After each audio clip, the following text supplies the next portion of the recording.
आप सभी लोगों को मेरा नमस्कार। आशा करता हूं कि आप लोग स्वस्थ होंगे।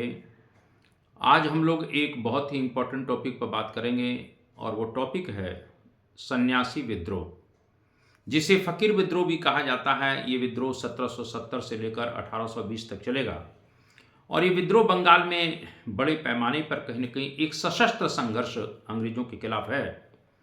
लेकिन थोड़ा-सा हम लोग यहाँ पीछे चलें।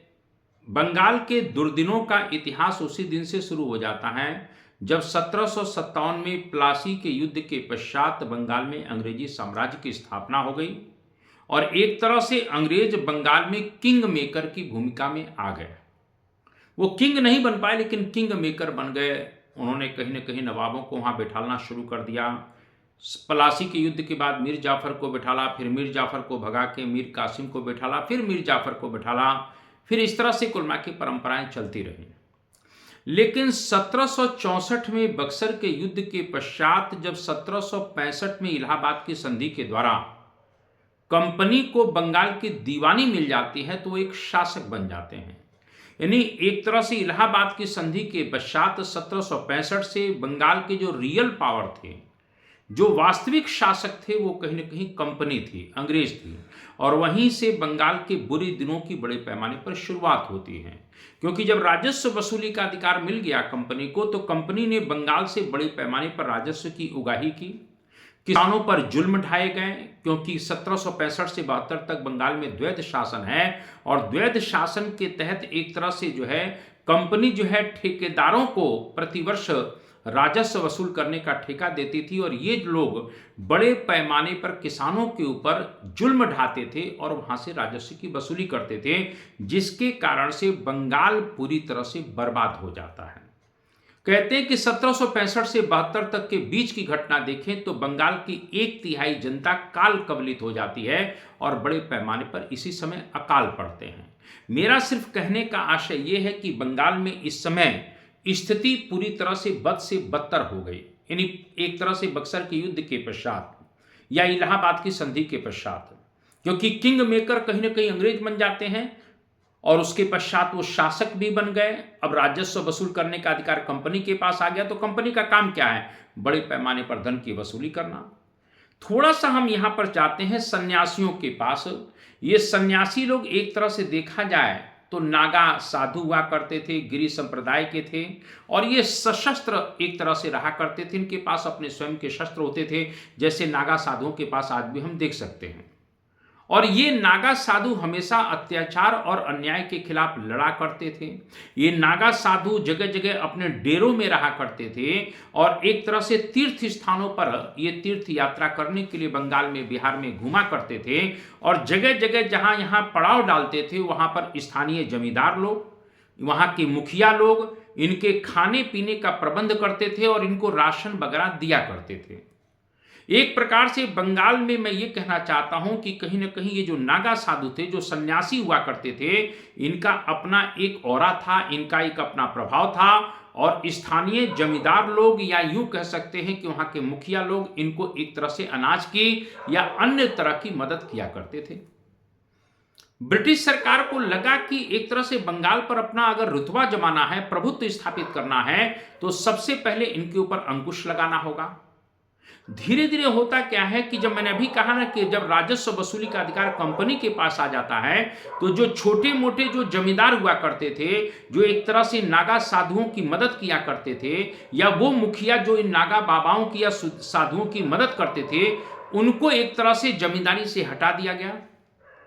अब उनकी जमींदारियां जब कंपनी ने जब्त कर लिया तो वो एक प्रकार से देखते हैं या टैक्स का भार उनके ऊपर इतना ज्यादा कंपनी के द्वारा लाद दिया जाता है, जिसके कारण से अब वो सन्यासियों की मदद नहीं कर पा रहे थे। दूसरी घटना ये होती है कि एक तरह से ब्रिटिश शासनकाल में कंपनी के समय में एक तरह से बंगाल में तीर्थ स्थानों की यात्रा पर प्रतिबंध लगा दिया गया।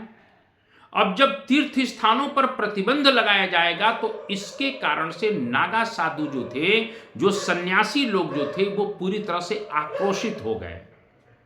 एक तो कहीं न कहीं उनको जो जमींदार या मुखिया लोग उनको कहीं न कहीं फाइनेंस किया करते थे, अनाज वगैरह का कुल मिला के कहीं की सपोर्ट करते थे, उनको एक तरह से समाप्त कर दिया अंग्रेजों ने। दूसरा कि तीर्थ स्थानों पर जो ये जाया करते थे उस पर भी ब्रिटिश सरकार ने प्रतिबंध लगा दिया, जिसके कारण से सन्यासियों के मन में एक ब्रिटिश सरकार के खिलाफ आक्रोश है।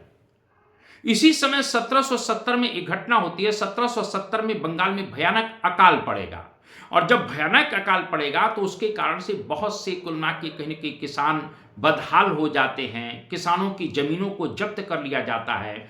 स्थानीय जो छोटे मोटे जमींदार हैं उनकी जमींदारी को जब्त कर लिया जाता है। लाखों लोग कहीं न कहीं इस अकाल में मारे जाते हैं। बहुत से कुल मिला के बंगाल के या अवध के जो सैनिक हुआ करते थे वहां के नवाबों ने उनको सेना से भगा दिया।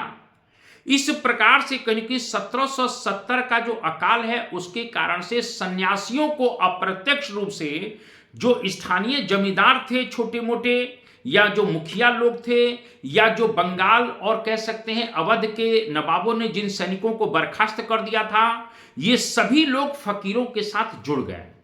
या वे किसान जो कहीं ना कहीं जमीनों से बेदखल कर दिए गए थे, वे लोग भी इन सन्यासियों के साथ या फकीरों के साथ जुड़ जाते हैं।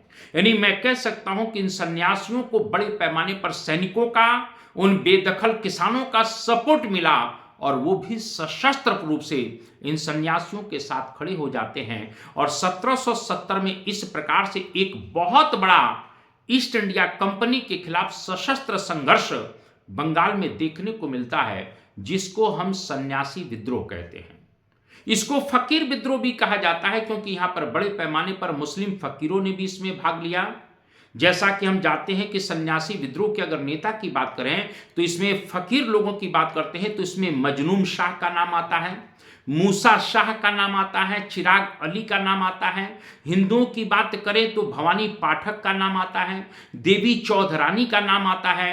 इस प्रकार से इस सन्यासी विद्रोह, जिसे हम फकीर विद्रोह भी कहते हैं, इसमें बड़े पैमाने पर हिंदू और मुस्लिम समाज के फकीर और सन्यासियों ने एकजुट होकर ब्रिटिश सरकार के खिलाफ कहीं ना कहीं सशस्त्र संघर्ष किया।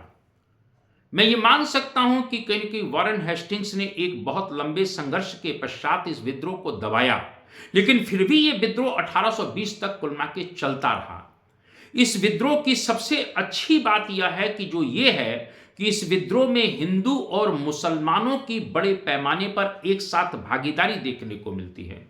अगर ऐतिहासिक दस्तावेज की दृष्टि से देखा जाए तो इस सन्यासी विद्रोह पर ही कुल मिला के बंकिम चंद्र चट्टोपाध्याय का जो उपन्यास आनंद मठ है वो इस सन्यासी विद्रोह पर ही आधारित है। इस प्रकार से इसका सन्यासी विद्रोह का बड़े पैमाने पर उल्लेख हमें आनंद मठ में देखने को मिलता है। यह सबसे बड़ी बात है, और मैं आपको बताना चाहता हूं इन्हीं सन्यासी विद्रोह के प्रभावित होकर, इसी सन्यासी विद्रोह से प्रभावित होकर बंगाल में बड़े पैमाने पर क्रांतिकारी आंदोलन शुरू हुआ। इन सन्यासियों के अनुकरण पर ही कहीं न कहीं बंगाल में अनुशीलन समिति की स्थापना हुई थी। दूसरी बात अगर हम देखते हैं सन्यासी विद्रोह का एक और सार्थक परिणाम हमको देखने को जो मिलता है, जैसे भवानी पाठक तो हिंदू एक कुल मिला के कहीं न कहीं है ही, लेकिन देवी चौधरानी की जो भूमिका है यानी सन्यासी विद्रोह में पहली बार हमको देखने को मिलता है कि महिलाएं भी ब्रिटिश सरकार के खिलाफ विद्रोह में अपनी भागीदारी दे रही हैं।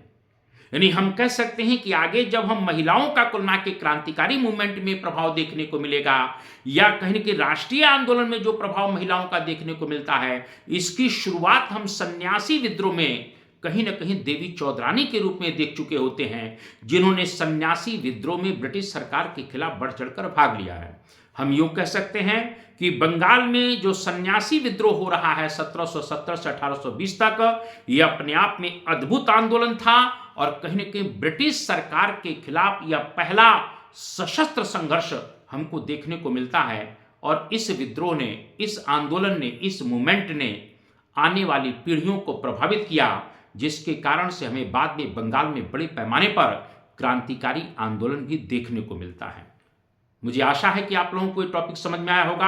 आप सभी लोगों को नमस्कार। जय हिंद, जय भारत, वंदे मातरम।